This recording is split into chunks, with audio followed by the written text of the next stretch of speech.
Hey, what's going on? This is Square One from IllSide Radio, and I want to thank every and anybody who's tuned into IllSide Radio these past 2 years and who tuned in to celebrate the 100th episode. The episode you're about to hear, which was recorded live this past Wednesday on Blog Talk Radio. I want to ask everybody to continue to listen to the show on Mixcloud, PlanetIll.com, MyBesideBlog.com. Subscribe to us on iTunes. Leave your comments, questions on any of the forums that you listen to us on, and we'll try to answer them or read them on the future show. So let's get into episode 100. It's a goodie. Check it out. Thanks again. I'm Square One. I'm out. As the roar of the crowd died to a silence, two voices emerged. Square One from the city of Wind, Chicago, and O Diesel from the city with 8 million stars. From New York Street Talk, America's best. From New York Street Talk, America's best. Join for the cause of presenting and discussing the world of hip-hop without any filter.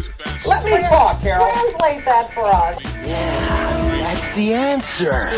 We go to Chicago, tell them we're not for sale. The creation of enormous magnitude was formed. Hip-hop is writing and rhyming. To hold the mic in your hand and crush whoever's in front of you. That's hip-hop. I am here to present IllSide Radio. All right, welcome to IllSide Radio, episode 100. I'm your host, Square One, and my co-host is... Oh, Diesel. El Capitan of PlanetIll.com, man. 100. I know. Fast, wasn't it? 2 years. 2 years. Yeah, right? It took us a while to get here, but we're here nonetheless. It took some time for the heart to come, but it's here. Everybody's in there. and our first live show, by the way. Yeah. We're radio professionals. Don't try this at home. But to celebrate our 100th, let me get some proper sound effects in here for that. Hang on. I got them. There you go.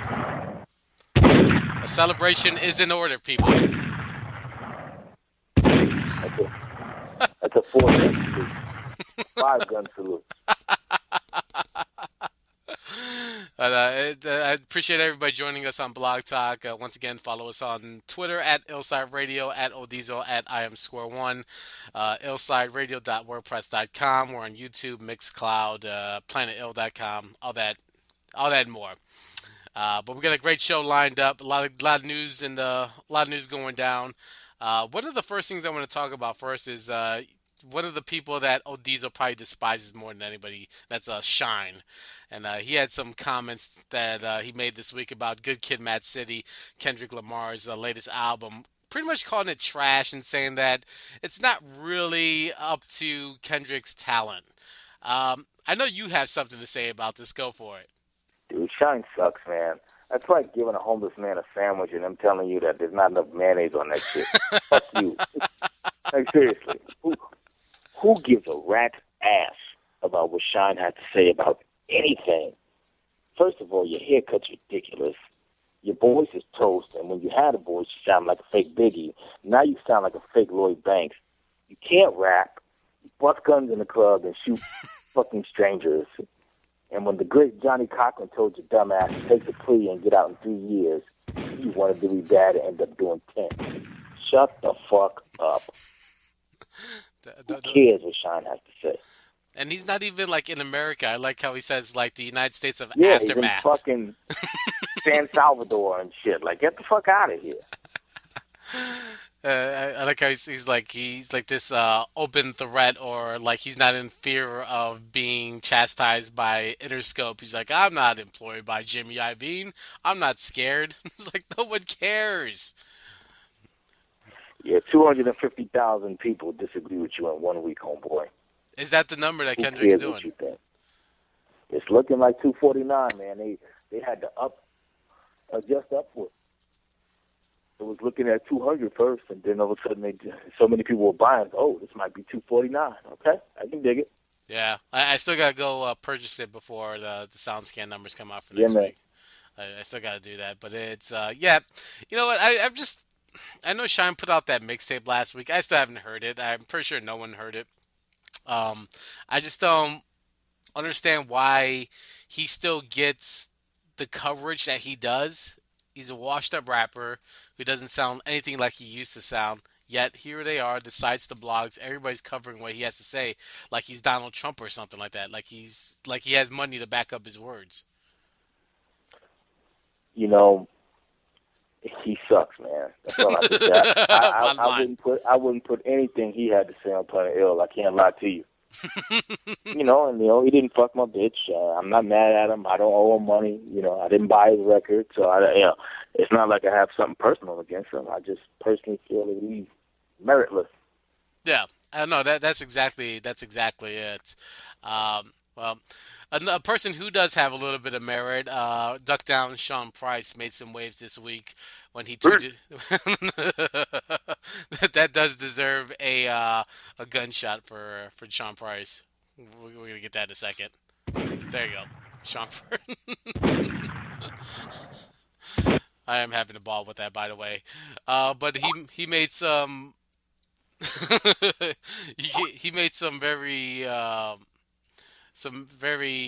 questionable comments in his on his Twitter, and then he followed it up in a Village Voice interview that he called Cornel West the devil, and pretty much his explanation is that it's something about people who talk all that shit and all that we need to do this and we need to do that. I don't trust anybody. I don't believe nobody. I don't think it's intentionally poisoning us. He thinks he's doing good, but he's a puppet like the rest of them. I actually like Cornel West and him and the other guy he does a radio show with. I forgot. Tavis Smiley. There you go, Mr. PBS, or what was on PBS. I'm not sure if he is anymore, but I just don't. I like Sean Price, but I think he's a little bit out of order for this one. I don't. No? Because all of these talking heads is really either your emotion or you stopping to talk, man. And, Cornel West, it's not that I don't agree with anything he has to say or don't think that he hasn't earned his stripes or whatever, but who gives a fuck? At a certain point, you got to put emotion behind whatever it is you're talking about. So you can be a pontificator or you can be a person in action. Him and Tavis Smiley been running around shitting on Obama, and the funny part is the only problem they seem to have is that they didn't get invited to the fucking inauguration. I mean, this shit is crazy. Like, okay, if Obama didn't do this or didn't do that, you think you're gonna get that shit from Mitt Romney? Yeah. This is America. This is not a place where when was the last election where it wasn't the lesser of two evils? Right? So it's ignorant of them to be talking that shit because whoever the president is don't matter. They're about to spend over $1 billion on television ads and campaign funding on this contest, and the job only pays $400,000. That's the definition of fucking corruption. So it doesn't even matter who the president is. That agenda is already decided. But these guys are running around acting like Obama's this and Obama's that, and they're simply mad because they weren't offered a seat at the table. Yeah. Which means that as experienced as they are, they didn't have the wherewithal to gather enough political capital to force that seat at the table. So really, that's on you, because everybody important was at that table. Right. So if just because you say a few words on his behalf before anybody knows him, that doesn't guarantee you a seat at the table, man. You know what politics is about. You know what all that other shit is about. So come to the table with something so that you could secure your spot. You're not no fucking high school kid or no dumbass college kid coming out of the bumblefuck Iowa or the university or big state where you got some idealist shit going. You're like 50 fucking years old. These guys are old as fuck. Right. And they've been paying attention to politics for years. So if you didn't get your spot, that's your fault. That's because you didn't secure it enough. So now don't go running around hating on Obama and shit and having all kinds of talks and all that other crap. You doing, nationwide tours, shitting on Obama and whatever you got to do. Listen, I don't agree with you. You've been here with me, man. You know I don't agree with everything Obama does either. Right. But it's the lesser of two evils, man. Mitt Romney to get president, man. That's four Supreme Court justices, man. That's a litany of shit that's gonna happen if that guy gets elected. Yeah. So, you know, I just whatever, man. Yeah. No, go ahead. You can finish it. I mean, it's whatever. What are they talk? What is he talking about? Charismatic. So I kind of agree with Sean Price on that level, man. Just because even the people that rage against the machine are sometimes tools of the machine. You ever watch wrestling? You know, of course. And there's heels and there's heels and there's pretty boys. You know, and they switch who's the good guy and the bad guy depending on the people's reaction. Right. You know, when The Rock was the people's champ, he never beat Triple H because the whole story was him raging against the machine, and his struggle was the story. And then you flip it around when somebody else is their turn, and he's the bad guy. So even when people are talking about, not being, talking against the machine, sometimes they're still tools of the machine. And these guys are being used against the president by forces that are beyond their control, and they're just sitting there like they don't know better. Or maybe they do, and they're taking that money anyway. So you can't just trust somebody just because, they seem smart. There's a lot of people that seem smart, man. When you got conviction, a lot of people believed in a lot of these, a lot of other pontificators and people who speak and seem to know what they're talking about. But the proof is in the action, man. It's not in the words. Yeah. I just think that, I agree with you. I just think that P could, I know it's hard to eloquently, make a point with 140 characters on Twitter, but to go as far as say that Cornel West is the devil, he drinks cow's blood and fucks goats, it's like, But you don't know that he isn't. And that's the thing. When these people occupy that space, you don't get high enough without giving something up. So you don't know what he does. A lot of shit sounds outlandish until you actually see it. Yeah. And it's holy shit. Yeah. When we were little and you hear people talking about getting fucked in their ass for a deal, you're like, ha ha ha ha. And then when you get closer to the industry and you see that, you're like, oh. Yeah. Wow. Yeah. So, he could have been just talking shit, or he could have said something that speaks to something higher. Yeah. You know what I'm saying? So there's a lot of people who are made to look outlandish because their truth is a little too dangerous, for convention. So, if he want to have his words, you want to have his words. I understand that P. That's who he is. He never bites his tongue. He's very vocal. He's very blunt. And most of the things that he does in his raps are outside of the booth. This one just sort of caught everybody by surprise. It's like it didn't seem like there was anything stemming or some confrontation that they had. It just almost feels like he just nitpicked Cornel West out of a gang of talking heads and made him, his target, and which sort of confused a lot of people because there's a lot of Cornel West supporters out there that like Cornel West. And P just, aimed at him and really struck him hard on that one. But I think it just maybe rubbed a few people the wrong way and maybe left a few people scratching their heads as well. Did he even give a fuck? Who, Cornel West? No. P? No, I don't think he cares. He's the Village Voice asked him like, does he have any evidence that Cornel West is the devil and he drinks the blood of goats? And he says, no, I have none. That's just my weirdo way of thinking. So pure speculation at this point if Cornel West does fuck goats. I'm gonna go with no, but who knows? Meek Mill's new album is going to be coming out next week. You got a chance to hear it. Nightmares and... Dreams and Nightmares. Dreams and Nightmares. You got a chance to check it out. What were your thoughts on it? He yells a lot. I'll put it to you like this. It's not the disaster that we thought was coming. Yeah. It's not the hardcore album that we wished was coming, it's somewhere in the middle, man, in Threelandia, you know, in that sub-4 zone.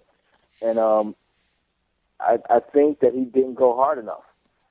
It's kind of like a Rick Ross album without the talent and somebody screaming. Like if a kid was in his room with headphones on, rapping to Rick Ross, that's kind of how it was. I mean, some of the hardcore songs are really dope.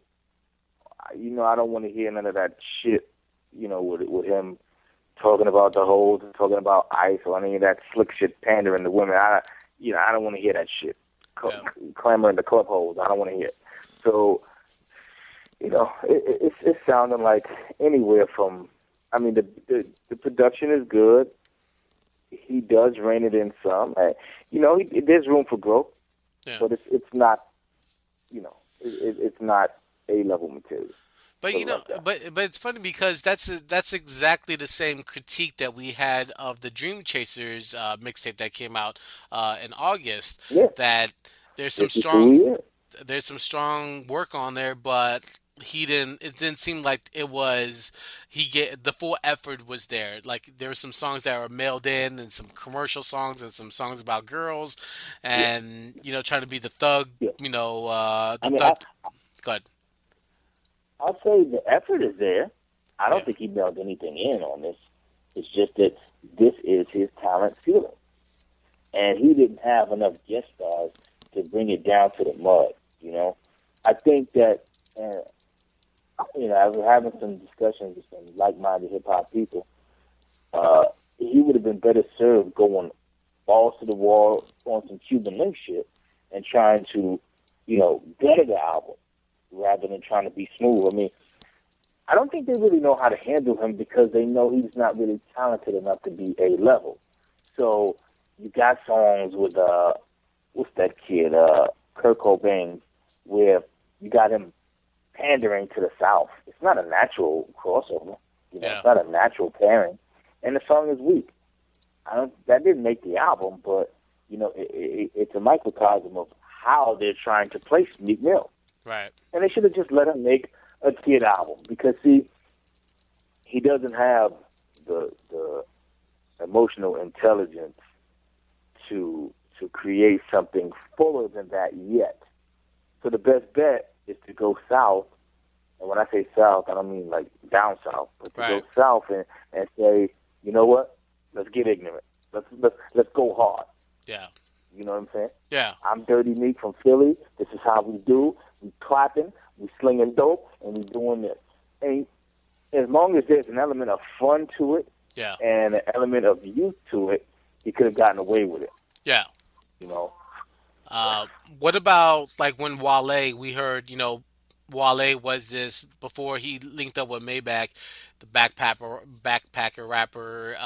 You know, had the girl song with Gucci Mane, and you know, very, you know, underground-ish. And then when it came to his when it came to his album, then we seen him like doing the, you know, Miami Nights and flossing a little bit. Do we see that here as well? Sort of that Maybach image and all that comes with it, sort of tainting what we liked about Meek Mill, the griminess about him.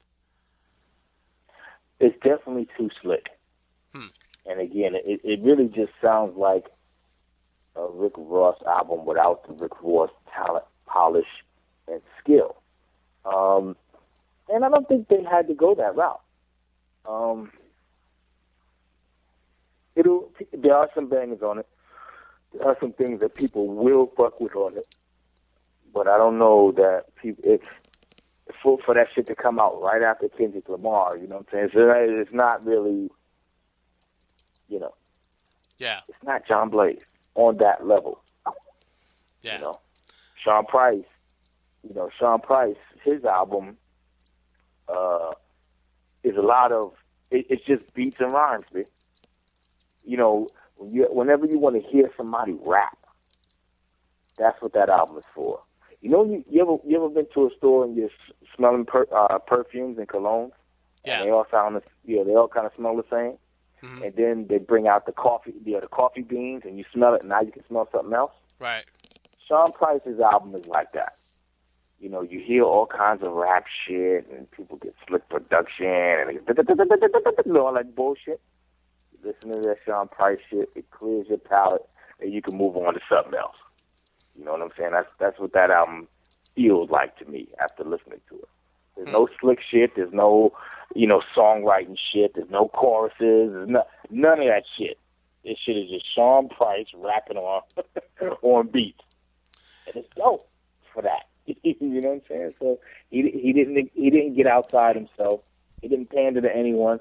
He made an album that people like him will want to hear, and I think that's the kind of artistic integrity that people should have. Yeah. You know, there's a lot of people making albums for everybody but themselves, or making albums to cross over. Nah, B. Yeah. Made the album. It's out there.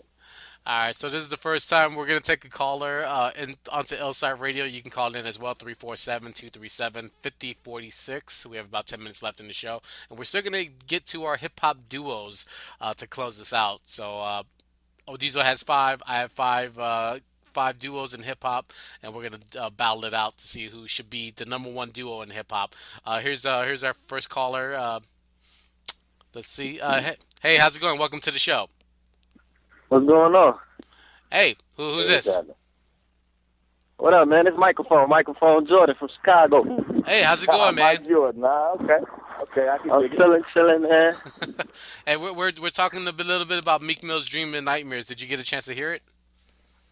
No, I actually didn't get a chance to check it out. Oh, well, yeah, we just talked a little bit about it. Before we fill you in a little bit, what are your thoughts about Meek Mill? Are you high on him or not at all? I mean, Meek Mill, he got energy, so he brings his energy to the tracks and whatnot, and people respond to energy. I mean, that's about much as I could say. Yeah. He will. He got bars, too. His bars are cool. He'll Blake Griffin your bitch. So be careful. Yeah. I don't even know what that shit means, man. Like, are you gonna dunk the bitch? Like, what are you talking about? Hey, well, we're gonna talk a little bit later in the show about the best hip hop duos. Do you have a favorite of your own? Ooh, hip hop duo. Dang, so you talking about? Okay, let me think. Yeah, it'd probably be Outkast for real. Yep. They cast over your boy. It's over your fault. Outkast, baby. That's a good choice. That's actually a little sneak peek. That's actually on my list. So that's a good choice there, Microphone Jordan. All right, well, we're gonna move on. We appreciate you checking in. We'll be back next week, so I hope you phone in next week. All right, cool. Thanks a lot, man. Peace, y'all. All right, so Odizo, I want to get to the Shaq freestyle before we get to the duos. We're running a little bit out of time, but let's hear this and then your feedback on Shaq's freestyling skills. Got them guns. Long enough, go already come in with the cash. Mess around with these, you get devoured. We sending your mama the limo and the flowers. What I look like? I ain't even got no car. Don't you ever call me Chamberlain. Don't you ever call me Jabbar. Like I said before, you will get devoured. But don't you ever call me Dwight Howard. That's that boy in the bronze. Huh? Who the hell is the real Superman? I think my ring do the talking. As you see, these talk quite often. Who the best of the best? I was going with the S. I'm done. So that's Shaq's freestyle sort of diss at Dwight Howard. It's worse than Shyne, man. I'd rather hear Shyne rap than that shit. And you know what? Shaq, one of my favorite players, man. But this shit is crab Negro shit, man. Walk off, B. You retired, all right? Let the white do his thing, man. You look corny and petty as fuck, man. Seriously. It's not even no wins from that, man. I don't get it. Yeah. What is the point of all that shit? Okay, so he said he was Superman. Oh, all right. You know, who gives a fuck about Superman anyway? You know what I mean? Yeah, he had Loaded Lux in the video too. Man, come on, man. Yeah. That shit is tacky as fuck. Grow up, Shaq. Yeah. Yeah, I don't really want to hear a 40-year-old ball player dropping the N word in Yeah. a freestyle rap. I wish you wouldn't, but Yeah, like come on, man. You know better, don't you? Didn't you just get a doctorate, man? You don't know no other words than that? He's A whole bunch of 2-syllable words, man. Let's move on. All right. Seriously, let's move on, bitch. All right, so you got your list of 5 duos. You know, being that we both agree that we're the number one duo doing this internet hip hop podcast thing. That we thought it'd be, to celebrate 100 episodes, that we get the best hip hop duos of all time. All right, go run down your 5, and then I'm gonna run down mine, and then we're gonna bring Planet Ill's Malice Intended in to join the conversation. I mean, it ain't really my 5 to run down because you got some of my 5 on your list. But let's see, who do we have? I got EPMD, Ruck and Rock, Helter Skelter. A lot of people don't talk about Helter Skelter and duos. They really get overlooked. I'm not sure Eddie War who is knocking at my door. Yo, they got bars, man. Yeah, they do. Really, really got bars, man. That shit, sometimes we get caught up in all the other, shit. But when you break it down to the barest of elements, I don't think that it's a lot of people that want to see Sean Price and the Rock Against Monster, line for line. Then you start talking about EPMD, and that's like passing all the mic passing back and forth. Snap the necks, cash and checks, man. We're not even at the Catalina wine mixer. You know what I'm saying? That's how far they range spread. That Will Ferrell is fucking quoting them in his movies and shit. And their family tree is huge, man. That shit extends all the way down. Quite frankly, if Paris Riff didn't get tied up and robbed and shit, the Hit Squad could have been Wu-Tang before Wu-Tang, man. They had a diverse group of people with different sets of mic skills. So, you got to give EPMD their props. A Tribe Called Quest. Now, they're probably like the most perfect balance of beats and rhymes in rap history. Right. When you look at De La Soul, their production was dope, but their rhymes was tough. Right. A lot of these other people, when you talk about UGK or some of these other people, maybe the beats is more, prevalent. But Tribe had that perfect balance, man. And I didn't even think Phife Dawg could really rap, man. I thought he was very basic. But for that time period, there was a lot of people who identified with Phife, because they're like, fuck it, if he can do it, I can do it. Right. Who else do we have on that list? I had my beat, but then you had him too.